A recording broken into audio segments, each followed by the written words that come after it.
தாவேக்காவுடைய அனுதாபி ஒருத்தர் பேசுறாரு, ஒரு பேட்டி தான் பார்த்தேன். பத்திரிகையாளர் பேசி எனக்கு என்ன ஆக போகுது, அவங்கள்ட்ட சொன்ன பிரச்சனை தீர்ந்துருமான்ற மாதிரி ஒரு அப்போ ட்விட்டர்ல அறிக்கை போட்டு என்ன ஆக போகுது? சீமான் இப்ப மாட்டிட்டு இருக்காருல்ல, எட்டி கொடுத்ததுனால தானே சீமான் எப்படி ஃபேமஸ் ஆனாரு? அது பேட்டி கொடுத்தாரு அண்ணாமலை, ஜெயக்குமார். அப்ப அதுதானே அரசியல்.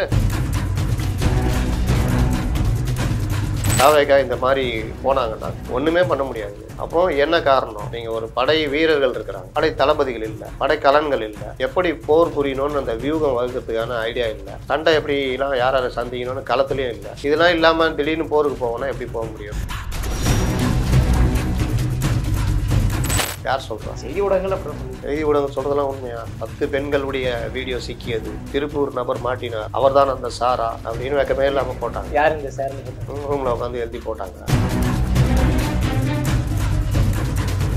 ஆளுநர் ஒரு அத்தாரிட்டி, அவர்கிட்ட நாங்கள் பிரச்சனை. ஆளுநர் அத்தாரிட்டியே கிடையாது அப்படின்னு அவங்க சொல்றாரு. அண்ணா யூனிவர்சிட்டி மேட்டர் சட்டம் ஒழுங்கு பிரச்சனை. சட்டம் ஒழுங்கு பிரச்சனை தமிழக அரசை சார்ந்தது. அதையும் மீறி கோர்ட்டுக்கு போச்சு. கோர்ட்டு சிபிஐ ஒதுக்குதுன்னா சிபிஐ சார்ந்தது. பேட்டி கொடுத்துருக்கோம். பேட்டி கொடுக்க மாட்டாருங்க, வரமாட்டாருங்க.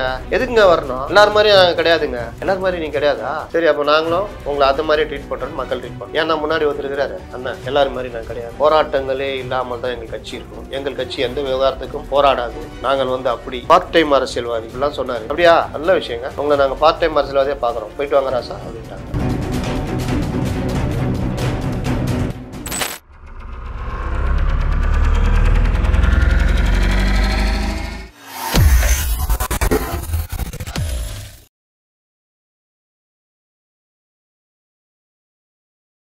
ஐத்தமிழ் நேயர்களுக்கு வணக்கம். இன்றைய நேர்காணலில் நம்மோடு இணைந்திருப்பவர் ஜேர்னலிஸ்ட் முத்தலிஃப் அவர்கள்.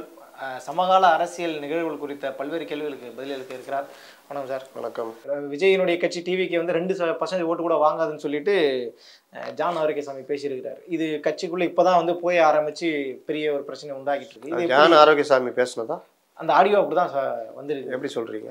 ஜான் ஆரோக்கியசாமி அவர் கட்சி நிர்வாகிட்ட யார்ட்டையும் பேசுறதா அந்த ஆடியோல சொல்றாங்க. அதை யார் சொல்றா? செய்தி ஊடகங்கள் அப்படிதான் சொல்லுது. செய்தி ஊடகம் சொல்றதெல்லாம் உண்மையா? 10 பெண்களுடைய வீடியோ சிக்கியது, திருப்பூர் நபர் மாட்டினார், அவர் தான் அந்த சாரா அப்படின்னு வெக்கமே இல்லாம போட்டாங்க. யார் இந்த சார்னு போட்டாங்க? ரூம்ல உட்காந்து எழுதி போட்டாங்க. டிஜிபி அறிக்கை வந்தோடனே டிஜிபி அறிக்கை தவறான தகவல்களை பரப்ப வேண்டாம் அப்படின்னு அதையும் தூக்கி வெக்கமே இல்லாம போட்டாங்க. அதனால செய்தி ஊடகங்கள்லாம் நான் ஒர்க் பண்ணியிருக்கேன். சரி, இவங்க சோர்ஸ், இவங்க எப்படி எழுதுவாங்க எல்லாம் தெரியும் நமக்கு. அதனால இது ஜான் ஆரோக்கியசாமியுடைய வாக்குமூலமா? ரைட், அதை ஒரு சந்தேகமாக வச்சுக்கோ. நான் கேட்டது எதுக்குன்னா, எப்பவுமே அறுதிட்டு பேசாதீங்க. ஏஐல கூட செட் பண்ணலாம். இப்போ தாவேக்காக்குள்ள ஒரு குழப்பத்தை ஏற்படுத்தணுங்க, ஒன்றும் இல்லைன்னு குழப்பத்தை ஏற்படுத்தணும். அப்போ நான் உட்காந்து ஏஐ டூலில் ஜான் ஆரோக்கியசாமி குரல் மாதிரியே உருவாக்கி ஃபுல்லாக நான் பேசுகிறேன் மாதிரி ஒரு இது ஆடியோ ரெடி பண்ணால் வெளியிட்டால் நீங்கள் நம்ப தானே செய்வீங்க. அதனால் அது நானும் சில பேர்கிட்ட கேட்டேன், இது ஜான் ஆரோக்கியசாமி குரலா அப்படின்னு. அவர் கூட நெருங்கி பழகிய பத்திரிகையாளர்கள், நெருங்கி பழகிய கட்சியினர்லாம் அவர் குரல் தான் சார், மாற்றுக்கிறதே இல்லை. சந்தேகமாகிட்டு நீங்கள் அவர் குரல் தான்? ஆமாங்க. இப்போ நான் சொல்கிறேங்க, நான் கன்ஃபார்ம் பண்ணுறேன். ஆனால் அந்த ஆடியோ உண்மையானு எனக்கு தெரியல. சரி, அவங்களும் என்ன சொல்கிறாங்க, இந்த குரல் அவர் குரல் தான் எங்களுக்கு நல்லா தெரியுன்றாங்க. அதுக்காக அந்த ஆடியோ உண்மையான்னு நம்ம பேச முடியாது.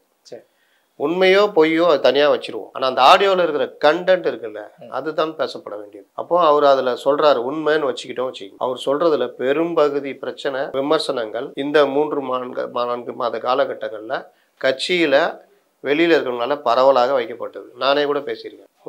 ஒரு மாசம் 2 மாசம் முன்னாடி நினைக்கிறேன். தாவேக்கா இந்த மாதிரி போனாங்கன்னா ஒண்ணுமே பண்ண முடியாது, கட்சியே ஃபார்ம் பண்ண முடியாது நான் பேசுறேன். நம்ம பேட்டியில 2-3 தடவை பேசியிருக்கேன். அப்போ என்ன காரணம்? நீங்க ஒரு படை வீரர்கள் இருக்கிறாங்க, படை தளபதிகள் இல்லை, படை கலன்கள் இல்லை, எப்படி போர் புரியணும்னு அந்த வியூகம் வகுக்கிறதுக்கான ஐடியா இல்லை, சண்டை எப்படிலாம் யார் யாரை சந்திக்கணும்னு களத்துலயும் இல்லை. இதெல்லாம் இல்லாம திடீர்னு போருக்கு போவோம்னா எப்படி போக முடியுன்றதுதான் 2 மாத காலமாக பேசியிருந்தது. அப்போ ஜான் ஆரோக்கியசாமி சொல்ற விமர்சனம், அந்த ஆடியோவில் இருக்க விமர்சனம் உண்மை.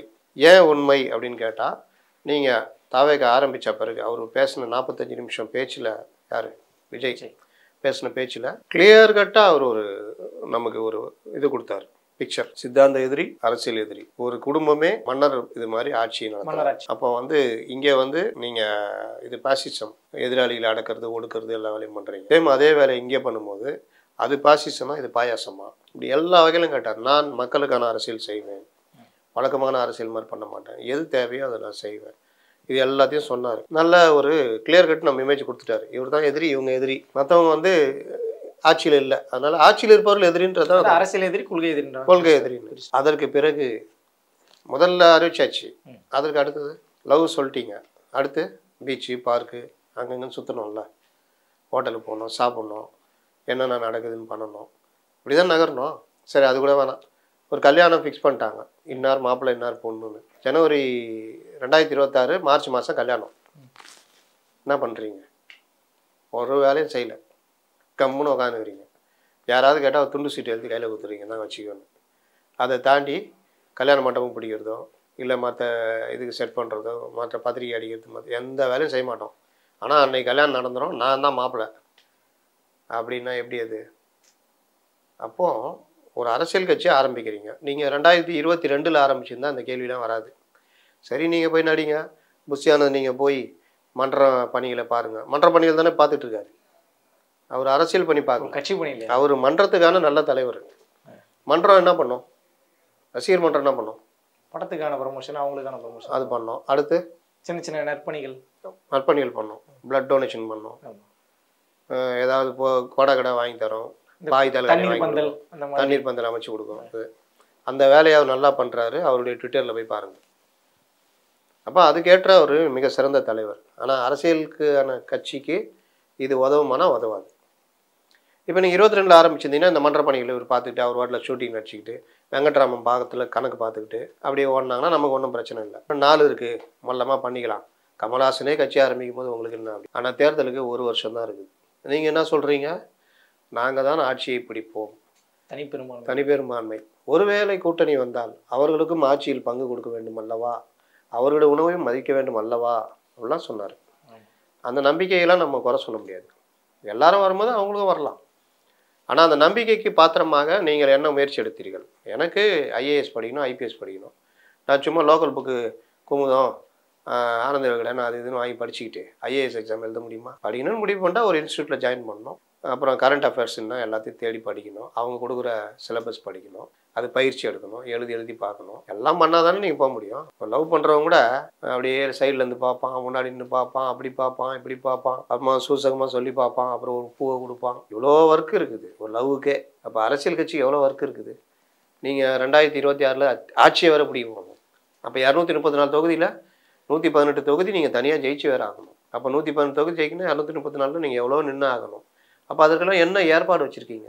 உங்கள்கிட்ட எத்தனை மாவட்ட செயலாளர் இருக்காங்க, எத்தனை மாவட்ட தலைவர்கள் இருக்காங்க, எத்தனை மாவட்ட நிர்வாகிகள் இருக்காங்க, உங்கள் அமைப்பு எப்படி இருக்குது, மக்கள் பிரச்சனையில் நீங்கள் என்னென்ன செய்கிறீங்க? லட்டு மாதிரி கையில் கிடைச்ச அண்ணா யூனிவர்சிட்டி பிரச்சனையில் என்ன பண்ணீங்க? ஒன்றுமே பண்ணல. கவர்னரை போய் பார்த்தீங்க, கொடுத்தீங்க, வெளியில் வந்து பேசுனீங்களா பத்திரிகைட்ட? எதுக்கு போனீங்கன்னு கூட சொல்ல சார். நான் இது கேட்கணும்னு நினச்சேன். நான் பத்திரிகைக்காரங்கள்ட்ட ஏன் பேசணும்? அந்த தாவைக்காவுடைய அனுதாபி ஒருத்தர் பேசுகிறாரு, ஒரு பேட்டி தான் பார்த்தேன். பத்திரிகையாளர் பேசி எனக்கு என்ன ஆக போகுது, அவங்கள்ட்ட சொன்ன பிரச்சனை தீர்ந்துருமான்ற மாதிரி ஒரு அப்போ ட்விட்டரில் அறிக்கை போட்டு என்ன ஆக போகுது?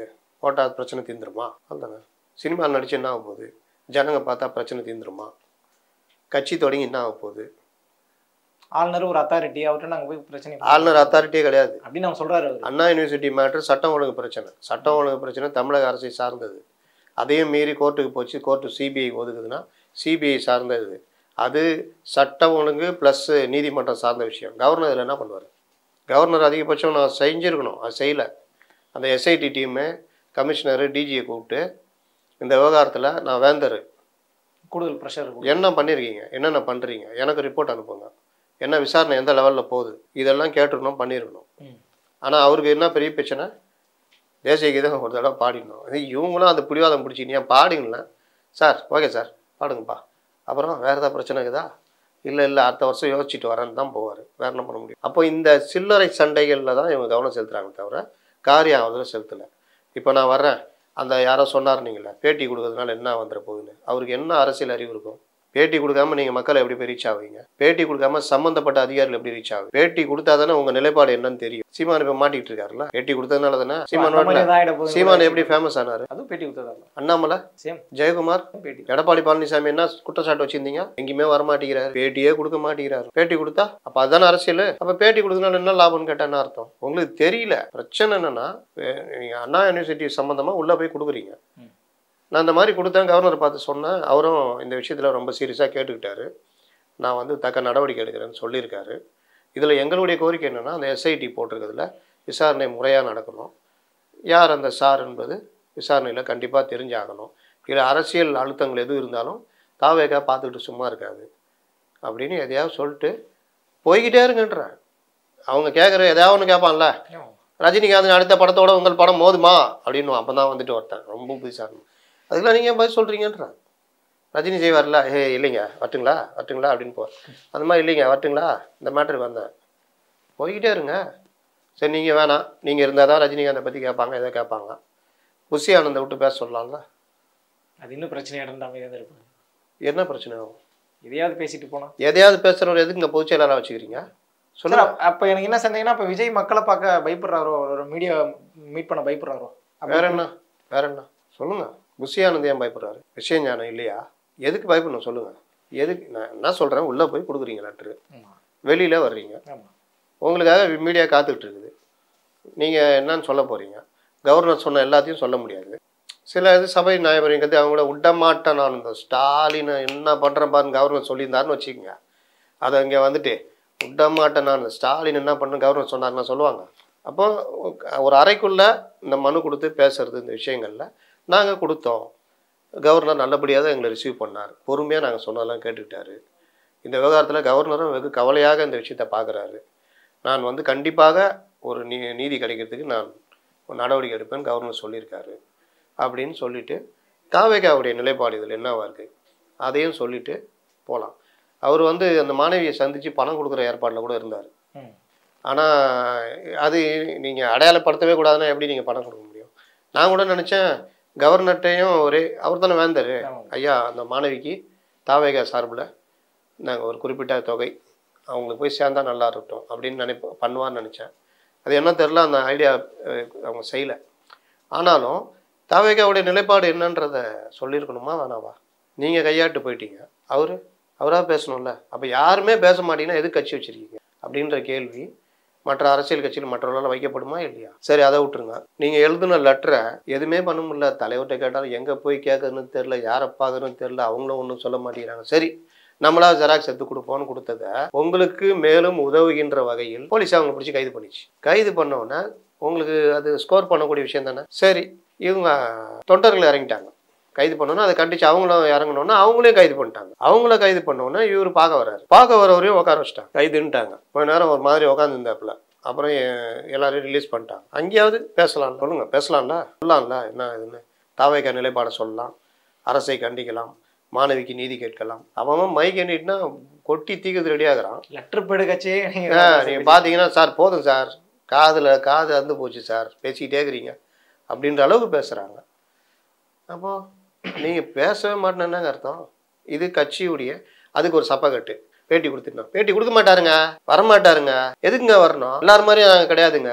எல்லாரும் மாதிரி நீங்கள் கிடையாதா? சரி அப்போ நாங்களும் உங்களை அந்த மாதிரியே ட்ரீட் பண்ணுறோம், மக்கள் ட்ரீட் பண்ணுறோம். ஏன்னா முன்னாடி ஒருத்தருக்கிறாரு அண்ணன், எல்லாரும் மாதிரி நாங்கள் கிடையாது, போராட்டங்களே இல்லாமல் தான் எங்கள் கட்சி இருக்கும், எங்கள் கட்சி எந்த விவகாரத்துக்கும் போராடாது, நாங்கள் வந்து அப்படி பார்ட் டைம் அரசியல்வாதி இப்படிலாம் சொன்னார்.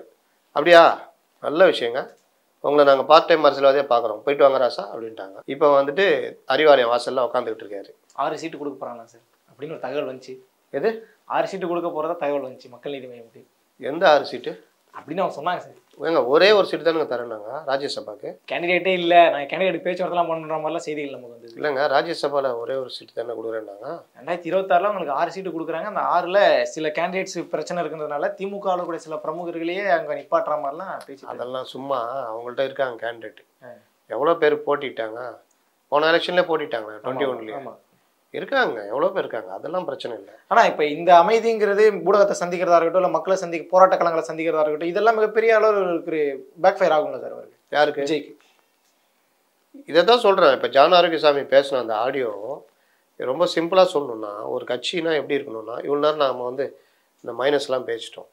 இப்போ தொண்டர்களுடைய எதிர்பார்ப்பு இது. இப்போ நான் பேசுனது எல்லாமே விமர்சனம் இல்லை, கீழே இருக்கிறவனுடைய தொண்டர்களுடைய எதிர்பார்ப்பு. ட்விட்டரில் போனாலும் இதை தான் பேசிக்கிட்டு இருக்கேன். தொண்டர்களுடைய எதிர்பார்ப்பு. அவங்க என்னன்னா ஏதோ நடக்கும், தலைவர் அப்படி பண்ணுவார்னு பார்த்தா தலைவர் ஷூட்டிங் போயிருக்காரு. சரி இவங்களாவது எதாவது பண்ணுவாங்கன்னு பார்த்தா இவங்களை சந்திக்கவும் முடியல, எதுவும் பண்ண முடியல. எனக்கு என்னென்னு இருக்கிறாங்கன்னு 38 மாவட்டம், ஒரு மாவட்டத்துக்கு 2 மாவட்டம் செயல்பட்டால் கூட 76. ஆனால் அவர் சொல்கிறது 100 மாவட்ட செயலாளர் போட போகிறாங்கன்னு. அந்த 100லயே இவங்களுக்கு தமிழ்நாட்டு அரசியல் கலா நிலவரம் தெரியவில்லை. இப்போ நீங்கள் வந்து எந்த ஊர்? கடலூர். கடலூர். கடலூர். நெல்லையில் இருக்கிறவங்க நீங்கள் எந்த ஊர்? சேத்துப்பட்டா? சென்னை தான். சென்னை. இவர் பேசுகிற தமிழுக்கும் நீங்கள் பேசுகிற தமிழுக்கும் வித்தியாசம் இருக்கும். ஆமாம். நெல்லையிலேருந்து வரவருக்கும் மதுரையிலேருந்து வரவருக்கும் கொங்கு பெல்ட்லேருந்து வரவர் பேசுகிற தமிழுக்கும் வித்தியாசம் இருக்கும். அப்போ பேசுகிற மொழியிலேயே வித்தியாசம் இருக்குது. தமிழ் தான் பேசுகிறோம். அப்படி இருக்கும் பொழுது அவங்களுடைய வாழ்க்கை சூழ்நிலை எல்லாமே வேறு வேறு மாதிரி இருக்கும். சமூகங்களும் வேறு மாதிரி இருக்கும். இங்கே வன்னியர் பெல்ட்டு, அங்கே தேவர்கள், முக்குலத்தோர், மற்ற நாடார்கள். இந்த சைடு வந்தீங்கன்னா பிள்ளைமாறு, மற்ற இது தலித் மக்கள். இப்போ கடலூர், இப்போ இந்த சைடெலாம் பார்த்தா தலித் மக்கள், வன்னியர்கள். இது சென்னையில் எடுத்துட்டிங்கன்னா அது எல்லாம் கலந்தது. IT peoples. அது ஒரு இனமாகவே இருக்குது. ஒரு எலைட்டு எலெக்ஷன் வந்தால் காண போய்டும், இல்லாட்டி இங்கேயே இருக்கும். ஓட்டு போடாது. 20 லட்சம் ஓட்டு போட மாட்டாங்க இங்கே. ஒரு எலெக்ஷனுக்கு 20 லட்சம் பேர் போட மாட்டாங்க ஓட்டு. அப்போ அந்த மாதிரி கொங்கு பெல்ட்டு போட்டிங்கன்னா கவுண்டர்கள், மற்ற இது அந்த சைடு போனீங்கன்னா முத்திரையர், அவங்க. அப்போது இந்த ஒரு இதுக்கு ஏற்ற மாதிரி தான் எல்லா அரசியல் கட்சியும் இயங்கிக்கிட்டு இருக்குது. அப்போ நீங்கள் வந்து இந்த மாவட்ட செயலாளர் போடுறதில்ல, மற்றதுலலாம் வந்து இந்த அம்சங்கள் எல்லாத்தையும் வச்சு தான் பண்ண முடியும். அப்போ இந்த அரசியல் உங்களுக்கு தெரியணும். இப்போ இது எதுவுமே தெரியாமல் ஒருத்தரை கொண்டு வந்து அங்கே வச்சுக்கிட்டு இருந்தால் அங்கே என்ன உங்களுக்கு கீழே இது இருக்கும்? இப்போ வியூக வகுப்பாளரை கொண்டு வர்றீங்க, அவருக்கு தெரியும் எந்த மாவட்டத்தில் என்ன பிரச்சனைனா அவங்க சர்வே எடுத்துருவாங்க, எல்லாம் பண்ணுவாங்க. அப்போ அவங்களே செயல்பட உண்டுமா வேணாமா? சரி, மாவட்ட செயலாளர், மாவட்ட தலைவர் இதெல்லாம் போடுறீங்க. இந்த மாதிரி பிரச்சனைகள் வர்றது, இந்த மாதிரி தமிழ்நாடு ஃபுல்லாகவே மாவட்ட வாரியாக டங்ஸ்டன் இருக்குது. இங்கே இருக்கிற பிரேமலதாவை அங்கே போயிட்டாங்க. உங்களோ கட்சியோட கம்பேர் பண்ணால் அவங்க எந்த லெவலில் இருக்காங்கன்னு உங்களுக்கே தெரியும். நான் இருக்கும் முறை விடமாட்டேன் சொல்கிறாங்களா இல்லையா? நீங்கள் என்ன பண்ணுறீங்க? அறிக்கை தான். அண்ணா யூனிவர்சிட்டி நீங்கள் சென்னையிலேயே இயக்கத்தை இறக்கி விட்டுருலாம். மாவட்ட தலைநகரங்களில் போராட்டம் நடத்திருக்கலாம். அட்லீஸ்ட் சீமான் மாதிரி, சௌமியா மாதிரி போராட்டத்துக்கு முதல்வர் சொன்னார், போராட்டத்திற்கென்று சில இடங்கள் ஒதுக்கப்பட்டுள்ளன. அந்த இடத்துல பர்மிஷன் கேட்டு பர்மிஷன் மறுத்துருவாங்க. கைதாகி சொல்லனா துன்பங்களை அனுபவித்து மாலையில் விடுதலை ஆகலாம், பேட்டி கொடுத்துட்டு வரலாம். செய்யலையே. ரேஷன் கடைக்கு இந்த வருஷம் கொடுக்குற 1000 ரூபா இந்த வருஷம் கொடுக்கல, கேட்கலையே. அது கூட அறிக்கை வரலையே. ஒரு போராட்டம் இந்த மாதிரி பண்ணாதாங்க மக்கள்கிட்ட நீங்கள் நெருங்க முடியும். எதுவுமே நான் பண்ண மாட்டேன், நான் அப்படியே இருப்பேன்னா முதல்வர் ஆயிடணும். ஆனால் முதல்வர் ஆயிடணும். முதல்வர் ஆகணும்னா அதுக்கு கூட அனுபவம் வேணும்ல. நீங்கள் மக்கள் போராட்டத்தில் உங்கள் கேடர்கள் எல்லாம் ஈடுபட்டு அடி உதப்பட்டு இதெல்லாம் வரும்பொழுது அவங்களுக்கு நாளை ஆட்சியில் வந்தாங்கன்னா அன்னைக்கு வந்து ஒரு ரேஷன் கடை மேட்டருக்கு இந்த அதிகாரி இவ்வளோ பண்ணான், நான் வந்தால் பண்ணுறேன் பாரான்னு சொல்லிட்டு அதிகாரி நீ என்னென்ன பண்ணுவேன்னு எனக்கு தெரியும், ஒழுங்காக அந்த மக்களுக்கு போய் சேரணும்னா அதுக்கு கூட உங்களுக்கு அந்த அனுபவம் கிடச்சிருக்கணும். இப்போ 100 நாள் வேலை வாய்ப்பு திட்டம்ன்றது நமக்கெல்லாம் பார்க்கறதுக்கு என்னடா சோம்பேறிமாக உட்கார வச்சு கையில் 200 400 வாங்குறது 200 கொடுத்துட்டு 200 பாக்கெட்டில் போட்டு போகிறானுங்க. அந்த மக்கள் சோம்பேறித்தனமாக உட்காந்துருக்கான்னு பார்க்குறோம். ஆனால் ஏன் 100 நாள் வேலை வாய்ப்பு திட்டம் என்பதை மன்மோகன் சிங் கொண்டு வந்தார் அப்படின்னு பார்த்தா அது பின்னாடி ஒரு பெரிய கதை இருக்கும். நீங்கள் பணம்ன்றது ஒரு இடத்துல இந்த 2090களுக்கு பிறகு கார்ப்பரேட் மயமாக மாற மாற தனி முதலாளிகள்கிட்ட போய் பணம் அப்படியே ஒரு இடத்துல சேர ஆரம்பிச்சிச்சு. அப்போ பணம் சுழற்சின்றது பெருவாரியான மக்கள் 140 கோடி இருக்காங்க, அதில் ஒரு லட்சக்கணக்கான பேர்கிட்ட மட்டும் பெருவாரியான பணம் போய் இதாகிடுச்சுன்னா ஒரு ஸ்டாக் வந்துடும். அப்போ பணம் வந்து சுழலணும், சுழண்டாதான் எல்லாம் நடக்கும். ஒரு விவசாயி கையில் 200 ரூபா கிடைச்சா அவன் டீ குடிப்பான், ஒரு செருப்பு வாங்குவான், துணி வாங்குவான், எதாவது பண்ணால் துணி கடைக்காரன் பிழைப்பான், செருப்பு கடைக்காரன் பிழைப்பான், பொட்டி கடைக்காரன் பிழைப்பான். அவன் வந்து ஒரு பொருள் வாங்கும்போது இப்படி அந்த இது இதாகும். இதற்கு தான் இந்த பொருளாதார சுழற்சி எல்லாம் இருக்கணுன்றது தான் இந்த மாதிரி மக்கள்கிட்ட பணம் போகிறதுக்கு தான் இது. இந்த 6000 ரூபா போட்டாங்க தெரியுமா, இது எல்லாமே. இந்த விஷயத்த ரொம்ப மேலோட்டமாக அவங்கள சோம்பேறி ஆகிற அவனுக்கு துட்டு கொடுக்குறேன்னா அவனுக்கும் அது அந்த பணம் பெருசு, நமக்கு சாதாரணம். இன்றைக்கி ஒரு 1000 ரூபா நமக்கு வந்து ரொம்ப சாதாரண விஷயமா இருக்கும். ஆனால் அந்த 1000 ரூபா வந்து ஒரு மாதம் பூரா இது பண்ணால் கூட கிடைக்காத ஆள்லாம் இருக்கிறாங்க, உண்டா இல்லையா? அப்போ நீங்கள் அந்த பார்வையில் தானே பார்க்கணும். அந்த பார்வை பார்க்கறதுனால உங்களுக்கு அனுபவம் வேணும். இல்லை, தொண்டர்களும் இன்னும் அரசியல்படுத்தப்படலை, தலைவரும் இன்னும் முழுமையான ஒரு அரசியல்படுத்தப்பட்ட நபராக ஆகலைன்ற பட்சத்தில் நீங்கள் சொல்கிறது போல் பெரிய சிக்கல்கள் வரலாம் ஒரு அப்படின்னு நின்றோம். இது எப்படி நடக்க போகுதுன்ற நம்ம பொறுத்து இருந்து பார்க்கலாம். பல்வேறு கேள்விகளை நம்ம பேசியிருக்கிறோம், பல்வேறு விஷயங்கள் நீங்கள் சொல்லியிருக்கீங்க, மக்கள்கிட்ட கொண்டு போய் சேர்க்கலாம், மக்களே தெளிவடையட்டும். நன்றி சார். நன்றி.